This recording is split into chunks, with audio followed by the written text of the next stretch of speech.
Assalamualaikum warahmatullahi wabarakatuh. Pemirsa, saya Mutia Hafid akan mengantarkan Anda dalam tafsir Al-Misbah, membahas Juz Tabarak bersama Bapak Quraisy Shihab. Pemirsa, Juz Tabarak adalah juz 29 dari 30 juz kitab suci Al-Quran. Dan pembahasan kita hari ini akan dimulai dari surah Al-Mulk. Bagian pertama dari 5 bahasan surah ini berbicara mengenai kebesaran Allah dalam menciptakan alam semesta dan juga kehidupan umat manusia untuk menguji siapa di antara mereka yang lebih baik amal perbuatannya. Saat ini sudah hadir bersama saya Bapak Quraisy Shihab. Saya akan sapa dulu. Assalamualaikum Pak Quraisy. Waalaikumsalam warahmatullahi wabarakatuh. Apa kabar Pak Quraisy? Baik, Mutia. Baik, kita langsung mulai. Ibu-ibu hadirin semua di sini dan juga pemirsa di rumah dengan pembahasan lebih lanjut. Saya akan serahkan langsung kepada Bapak Quraisy Shihab. Silahkan. Terima kasih Mutia.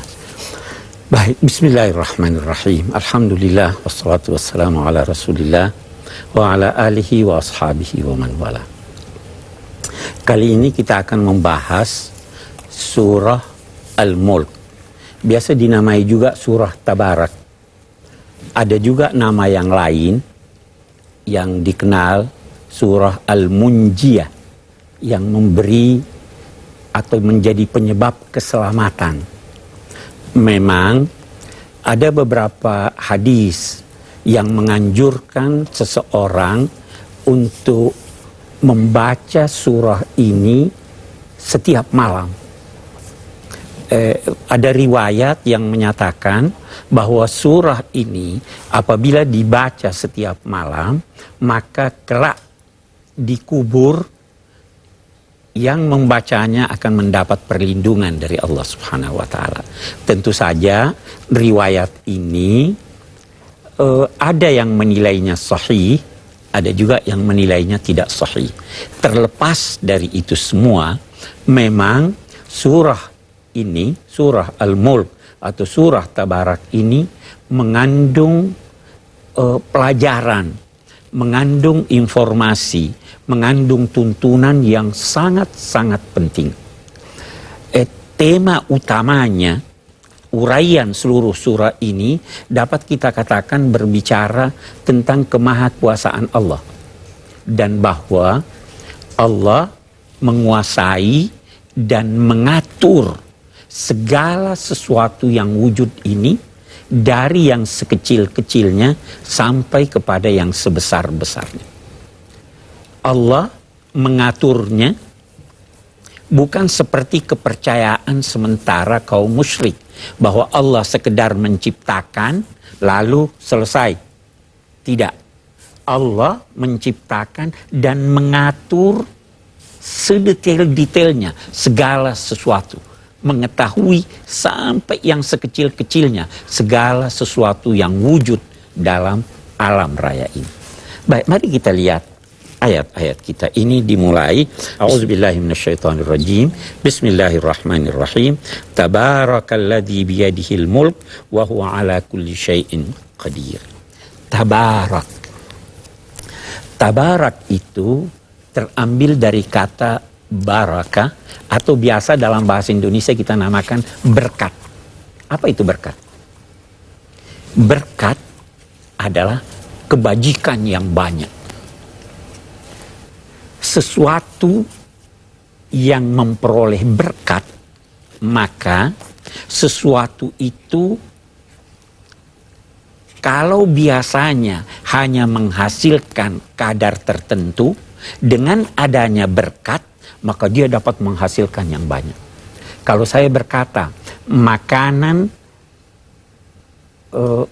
yang dimasak yang biasanya cukup untuk 1-2 orang, kalau ada berkatnya, maka itu bisa mengenyangkan 3-4 orang.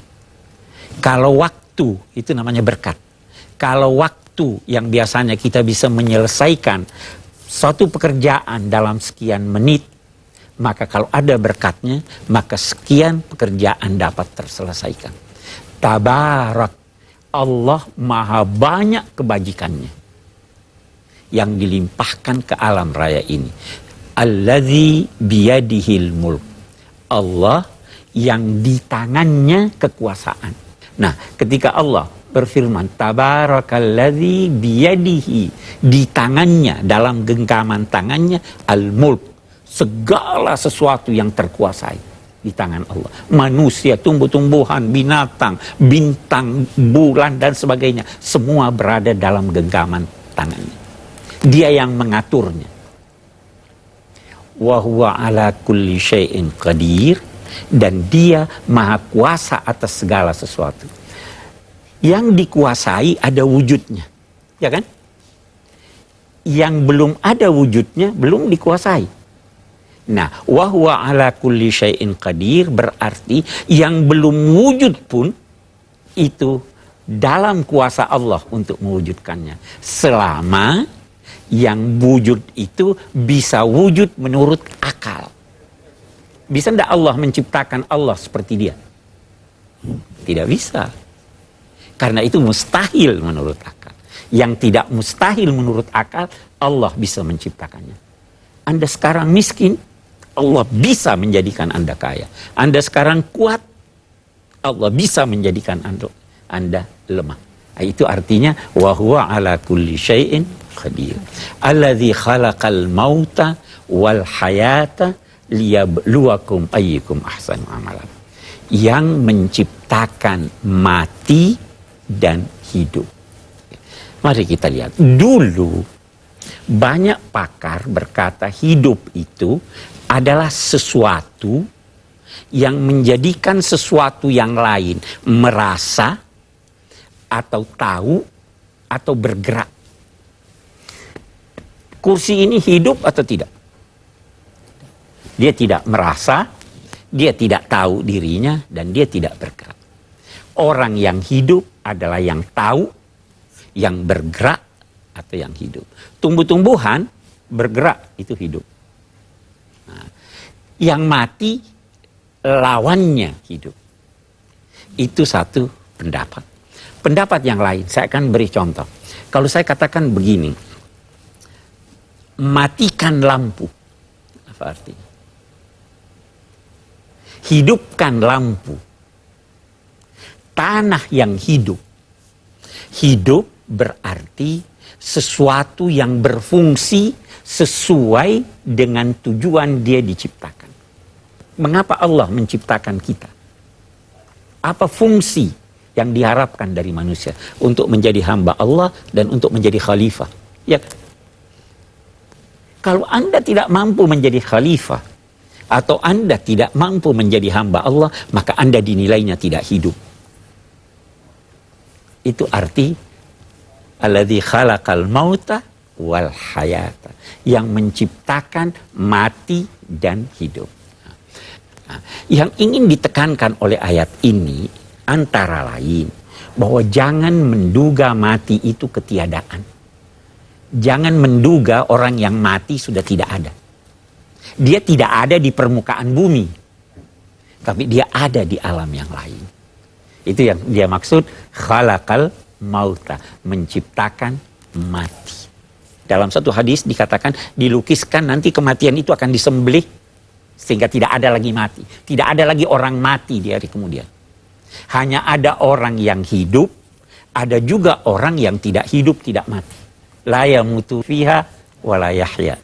Orang-orang yang masuk di neraka itu tidak mati, tidak hidup juga. Ayat ini menekankan tentang mati terlebih dahulu karena kematian itu menggugah kita untuk mengingat Tuhan. Orang yang lupa mati itu lupa Tuhan. Nah, jadi ayat ini berkata alladzi khalaqal mauta wal hayata liyabluwakum ayyukum ahsanu amala, untuk menguji kamu. Nah, ujian Tuhan ada dua macam. Ada yang menyenangkan Anda, ada yang menyusahkan Anda. Kekayaan, ujian Tuhan. Kemiskinan, ujian Tuhan. Nikmat yang diperoleh, ujian Tuhan. Kita semua mengalami ujian Tuhan. Tapi ingat, Al-Quran mengingatkan, فَأَمَّا الْإِنسَانُ إِذَا مَبْتَلَاهُ رَبُّهُ أَكْرَمَهُ وَنَعَمَهُ فَيَقُولُ رَبِّي أَكْرَمَنِ. Ada orang, kalau dapat nikmat, dia berkata, oh Tuhan senang pada saya. Ada juga orang, Kalau dapat kesulitan berkata, oh Tuhan menyiksa saya. Allah berfirman, kalla. Kesenangan dan kesusahan bukan tanda nikmat Tuhan dan anugerah Tuhan pada Anda. Bukan tanda cinta Tuhan pada Anda.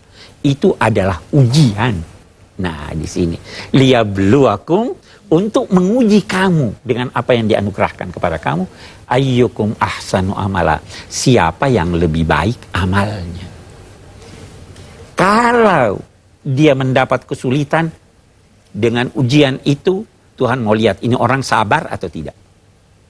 Kalau dia dapat nikmat, Tuhan mau lihat ini orang bersyukur atau tidak. Nah, baru dikatakan liyabluwakum ayyukum ahsanu amala.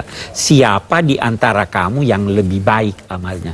Kita garis bawahi, Allah tidak berfirman siapa yang lebih di antara kamu yang lebih banyak amalnya. Dia katakan yang lebih baik. Karena ada banyak dikalahkan oleh sedikit yang berkualitas. Saya mau beri contoh. Satu orang hari pertama Ramadan salat tarawih 20 rakaat atau 30 rakaat. Hari kedua 30. Hari ketiga mungkin tahajudnya ini. Setelah hari ke-15 salatnya turun. Tinggal 8. Ya toh? Turun lagi. Akhirnya ini namanya banyak tetapi tidak langgeng. Allah menghendaki banyak langgeng. Kalau tidak bisa banyak dan langgeng, maka sedikit yang langgeng itu lebih baik daripada banyak yang tidak langgeng. Nah, di sini dia katakan ahsanu amala, yang lebih baik amalnya. Dia mau uji kita itu ahsanu amala. Alladzi khalaqa sab'a samawatin tibaqa. Allah menciptakan 7 langit. Nah, apa arti 7 itu? Dulu ulama-ulama beranggapan bahwa 7 langit itu 7 planet yang mengitari tata surya. Sekarang nggak benar sudah itu. Yang terakhir ini bulan Juli 2005, baru-baru ini sudah ditemukan planet yang ke-10 ya, yang mengitari. Jadi apa artinya 7? Salah satu maknanya 7 dalam bahasa Arab itu berarti banyak. Jadi menciptakan banyak langit. 7 itu bukan angka yang di bawah 8, yang di atas 6. Tapi berarti sama kita kalau berkata 1001. Itu memangnya angka yang di bawah, dia punya 1001 alasan, itu artinya apa? Banyak. Tuhan menciptakan 7 langit, banyak planet-planet. Bukan hanya Bima Sakti. Dan Tibaqa. Tibaq itu punya 2 makna, paling tidak 2 makna. Serasi, 7 langit yang serasi, atau Tibaqa berarti berlapis-lapis. Kalau kita artikan serasi, 7 langit yang serasi, serasi perjalanannya sehingga tidak terjadi tabrakan. Jutaan bintang yang beredar di alam raya ini demikian serasi, tidak terjadi tabrakan di antaranya. Nabrak, wah hancur semua ini. Nah, atau berlapis-lapis, ada di atas ini, di atas ini. Kalau kita berkata langit itu 7, maka langit yang terdekat kepada kita adalah langit yang kita lihat di atas kita, itu bintang-bintang. Itu langit yang terdekat. Itu yang nanti kita bahas sini, sama dunia. Langit yang paling rendah. Oh, di atasnya masih ada sekian banyak langit yang kita tidak ketahui. Alladzi khalaqa sab'a samawatin tibaqa ma tara fi khalqir rahmani min tafawut. Engkau, siapapun engkau. Engkau, siapapun engkau. Engkau bodoh, kamu tidak lihat sedikit kekurangan pun. Engkau sarjana, tidak melihat sedikit sarjana pun. Engkau profesor, tidak melihat sedikit kekurangan pun. Siapapun engkau, matara, tidak melihat fi khalqir rahmani min tafawud. Tidak kamu lihat sedikit kejauhan pun. Tafawut artinya jauh. Tapi begini maknanya. Sesuatu yang jauh, yang berjauhan, itu berarti tidak serasi. Kalau dia bermusuhan, serasi enggak dia? Kamu tidak lihat sesuatu yang berjauhan, artinya tidak lihat sesuatu yang tidak serasi. Ma tara fi khalqir rahmani min tafawut, farji'il basar, hal tara min futur. Coba kamu lihat sekali. Farji'il basar, kembalikan pandanganmu sekali lagi, cari. Apakah kamu menemukan sesuatu yang tidak serasi? Farji'il basar, hal tara min futur. Adakah kamu lihat kejanggalan? Adakah kamu lihat retak di langit itu? Coba pandang ke langit, ada yang retak? Semua indah. Hal tara min futur. Thumma rji'il basara karratain. Kemudian ulangi lagi pandanganmu mencari untuk kedua kalinya, berkali-kali. Apa yang terjadi kalau masih mau mencari? Yarja'il basar ilaika khasi'an. Pandanganmu itu akan kembali kepadamu dalam keadaan lemah, lunglai, tidak menemukan sesuatu yang tidak. Seperti satu orang mau mencari satu barang, sudah dicari, oh tidak dapat. Cari lagi, tidak dapat. Cari lagi, tidak dapat. Pada akhirnya apa yang terjadi? Matanya capek. Oh nggak ada nih. Di sini Allah berfirman lagi, lihat, ulangi, pandang lagi, pandang lagi, pandang lagi. Arji'ul basar ilaika khasi'an wa huwa hasir. Dan baru dia katakan, walaqad zayyana as-samaa'a ad-dunya bimasabih. Sungguh kami telah menghiasi as-samaa'a ad-dunya, langit yang terdekat, bimasabi, dengan pelita-pelita. Apa yang dimaksud dengan pelita di situ? Bintang-bintang. Baru dia katakan waja'alnaha rujuman lisyayatin. Kami jadikan bintang-bintang itu rujuman, alat-alat untuk melempar setan-setan. Nah, ini saya ingin menggambarkan sedikit. Dulu sebelum Nabi Muhammad Sallallahu Alaihi Wasallam lahir atau diutus, itu setan-setan jin leluasa naik ke langit. Dia mendengarkan percakapan malaikat. Dia mendengar satu atau dua, dia turun ke bumi, ada dukun-dukun berhubungan dengan jin dan setan. Dia beritahulah percakapan di atas itu, tapi dia tambah-tambah. Nah, itu sebabnya biasa ada peramal-peramal yang benar sebahagian, tapi sebagian yang lain bohong. Ya toh. Nah, itu karena dia ini. Nah, begitu Nabi Muhammad SAW lahir atau diutus, pendapat lain, setan-setan ini dilontar dengan bintang-bintang. Sebentar saya akan terangkan apa yang dimaksud dengan melontar dengan bintang-bintang. Sehingga mereka naik tidak bisa mendengar. Atau berusaha naik, mendekat, baru dengar sedikit, dia sudah terlontar, dia lari ke bumi. Nah, itu di suratul Jin, kita akan bahas nanti insya Allah suatu ketika. Wa anna lamasna samaa'a, kami ini mendekat ke langit, kemudian kami menemukan diri kami dilontar. Sekarang begini, dulu banyak ulama yang berpendapat bahwa yang digunakan melontar setan-setan itu adalah bintang-bintang itu. Tapi mereka juga berkata rasanya sulit dimengerti ini. Masa bintang yang begitu besar melontar? Nah, datang yang lain berpendapat lain. Sebenarnya katanya pendapat kedua, yang alat yang digunakan melontar itu adalah meteor. Kan ada meteor. Tetapi pendapat ini pun tidak disetujui oleh banyak ulama. Yang pertama disebabkan karena meteor itu bukan berasal dari bintang. Padahal ayat ini berkata bintang-bintang. Kami jadikan bintang-bintang itu sebagai alat untuk melontar. Nah, kalau demikian apa? Dia katakan yang dimaksud adalah sinar-sinar kosmis yang datang bersumber dari bintang-bintang itu. Jadi bukan bintangnya, tetapi sinar yang memang ada sinar-sinar dari luar angkasa ini yang bisa menciderai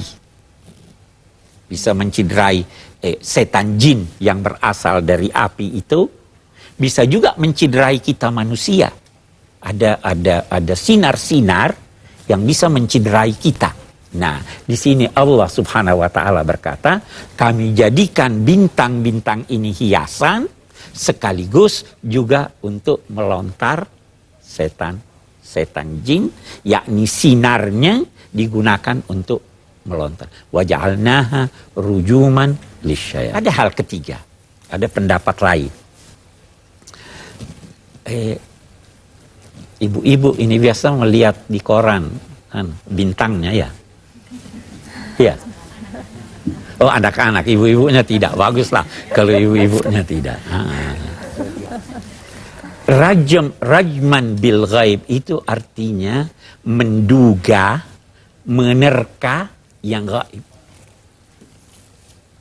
Setan-setan ini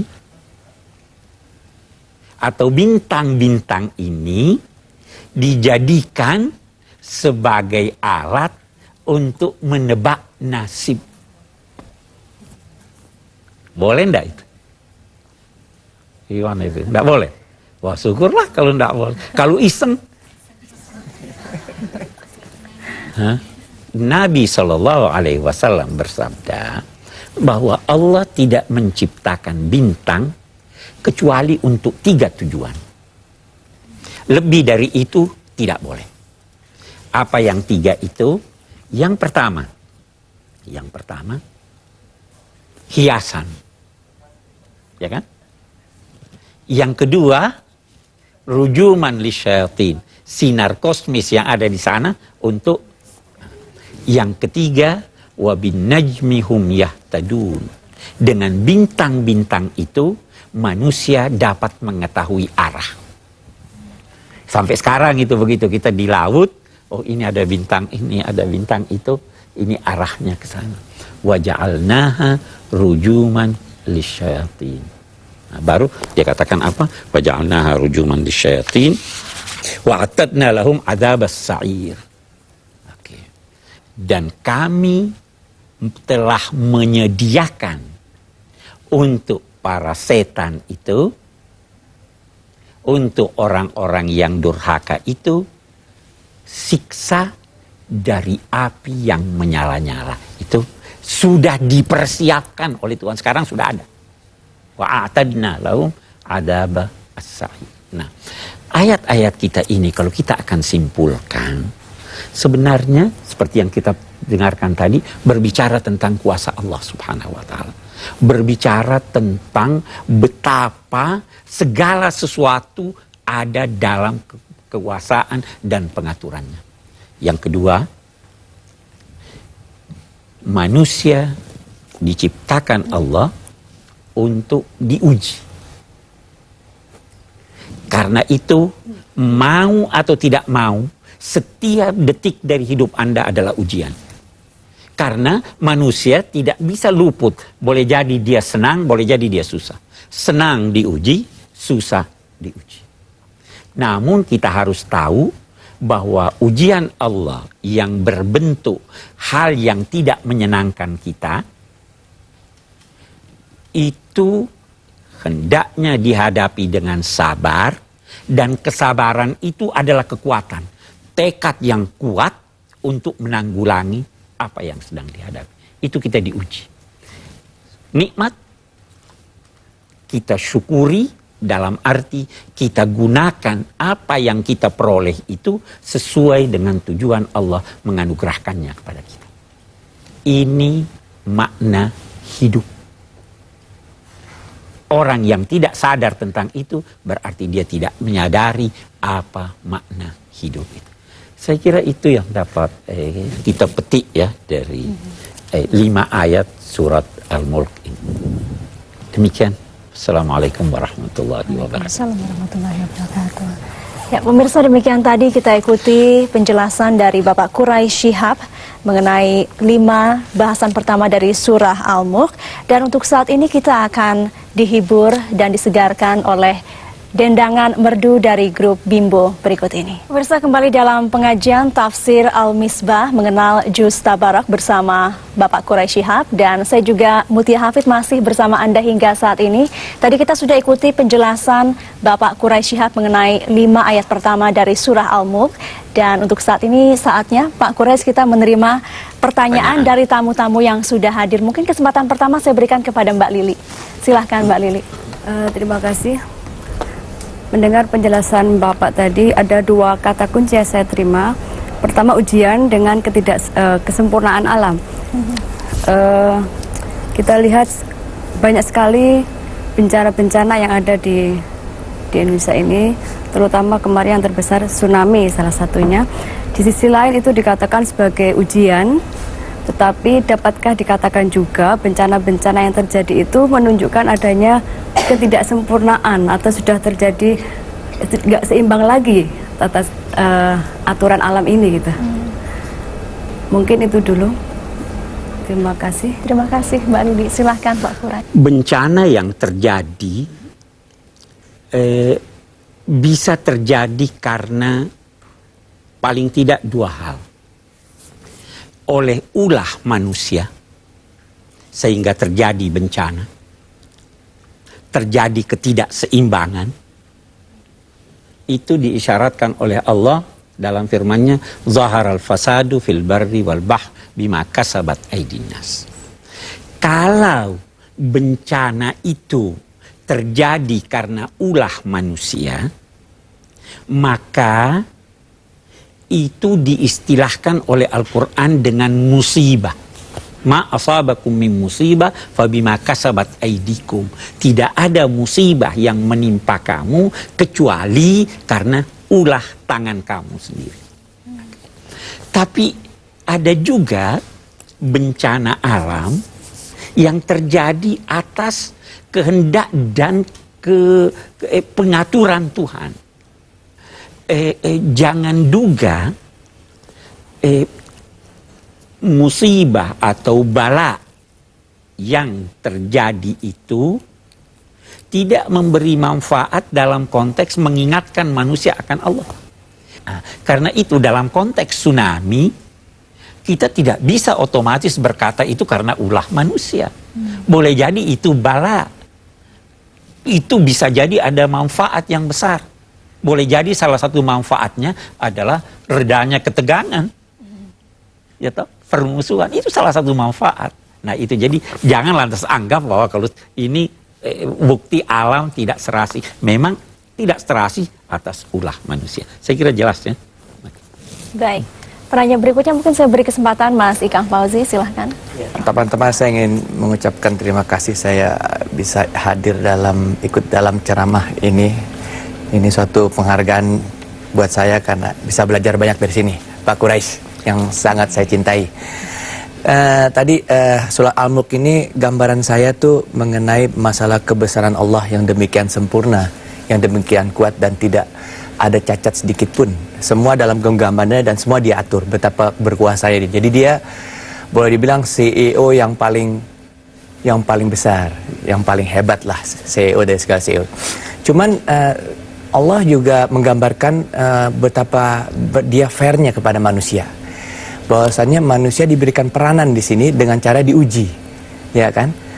Diuji dengan caranya tadi Pak Quraisy bilang bahwasannya ujian itu bukan berarti suatu ungkapan kasih sayangnya gitu loh. Bahwasannya orang yang diuji terlalu banyak berarti dia bukan berarti dia tidak suka atau dia suka, karena yang namanya ujian itu bisa dalam bentuk kebahagiaan ataupun dalam bentuk penderitaan.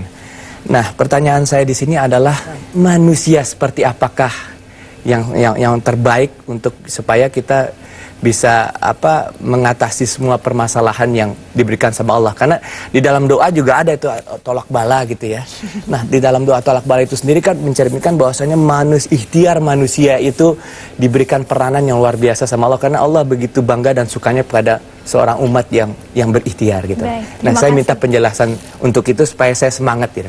Terima kasih Mas Ikang. Kita berikan semangat langsung ke Mas Ikang. Pak Kurai silahkan. Nah, langsung semangatnya ditanggapi. sih sudah cukup. Sudah cukup. Sudah cukup. Oke, saya kira ada sekian banyak hal, tapi saya ingin garis bawahi satu atau dua hal. Kata kuncinya itu sabar dan syukur. Sabar dan syukur.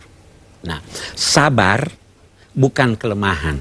Saya biasa memberi contoh, satu orang naik bus diinjak kakinya. Ya. Dia marah, dia lihat, wah ini orang gede nih dia. Terus dia tidak jadi marah. Itu sabar atau tidak? Bukan. Itu lemah. Ya toh. Sabar itu mampu untuk melakukan sesuatu yang buruk, tetapi ditahan gejolak nafsu karena kekuatan jiwa sehingga tertahan gejolak ini, tidak muncul hal-hal yang negatif. Itu sabar. Kuncinya pada sabar. Menarik tadi bahwa ada tolak bala ya. Bagus. Manusia yang paling baik adalah manusia yang paling banyak memberi manfaat kepada manusia yang lain. Khairukum anfa'uhum linnas. Semakin banyak manfaat Anda berikan pada orang lain, semakin banyak Anda menghibur orang lain. Ya. Selama hiburan itu sesuai dengan ini, koridor agama, semakin baik Anda. Nah, biasa orang tolak bala lantas bersedekah. Ya toh? Nah, itu dalam konteks menolak bala ini dalam konteks memberi manfaat kepada manusia. Jadi sebenarnya memberi manfaat kepada manusia, memberi manfaat kepada makhluk, itu adalah salah satu fungsi utama manusia yang baik. Semakin baik, itu sebabnya dikatakan ad-dinul muamalah. Beragama itu adalah interaksi harmonis. Semakin baik interaksi Anda, semakin beragama Anda. Semakin buruk, semakin tidak beragama Anda. Nah, interaksi itu dengan Tuhan, dengan sesama manusia, dengan lingkungan, tumbuh-tumbuhan, binatang, dan dengan diri sendiri. Kuncinya di situ. Saya kira. Berikutnya langsung kepada Mas Wahyu Widayana. Silahkan Mas Wahyu. Terima kasih Mbak Mutia. Tadi dikatakan bahwasanya inti daripada kehidupan ini sebenarnya adalah sabar dan syukur. Yang saya tanyakan adalah mana yang lebih baik, apakah orang kaya yang bersyukur atau orang miskin yang bersabar di sisi Allah Subhanahu wa Ta'ala. Kemudian di awal surat di sini dikatakan tabarakallazi. Di dalam Al-Qur'an hanya ada 2 surat yang didahului dengan kata tabarakallazi, yaitu surat Al-Mulk dengan surat Al-Furqan.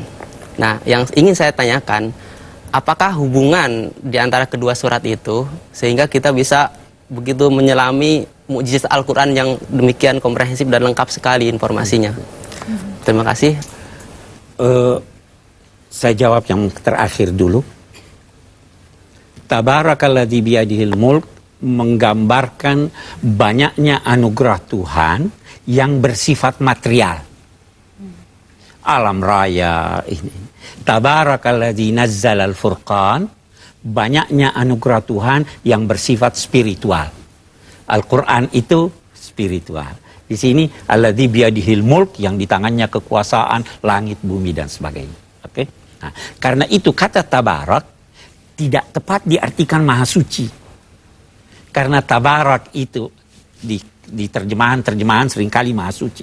Tabarak itu artinya banyak anugerah.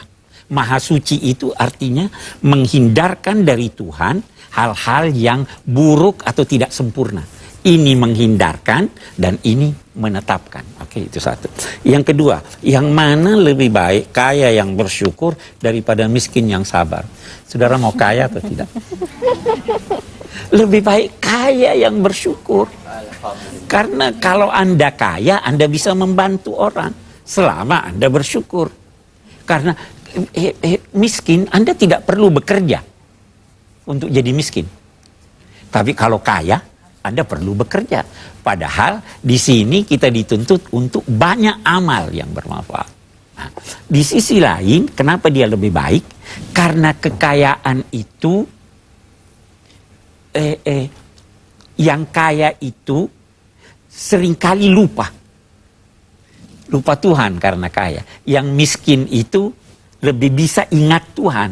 Nah, jadi kalau dia kaya dan bersyukur, itu jelas lebih baik daripada miskin yang sabar, ya kan? Saya kira itu. Jelas ya, Mas Wahyu ya.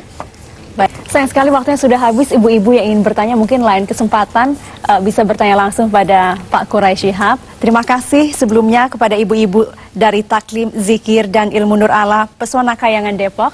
Juga kepada tamu kami hari ini, Mas Ikang Fauzi, terima kasih. Mbak Lili, terima kasih. Dan juga Mas Wahyu Widayana, terima kasih. Dan tentunya Pak Quraisy Shihab, terima kasih sudah bersama kami hari ini. Insya Allah ke depannya, hari-hari ke depan kita akan melakukan tadarus ini bersama ya, Pak Quraisy. Terima kasih juga pada Metro TV. Terima kasih. Baik, dan pemirsa, Allah telah membentangkan kekuasaannya melalui penciptaan alam semesta ini. Tapi ternyata masih ada juga sekelompok orang yang mengingkari, tidak mau tunduk kepadanya.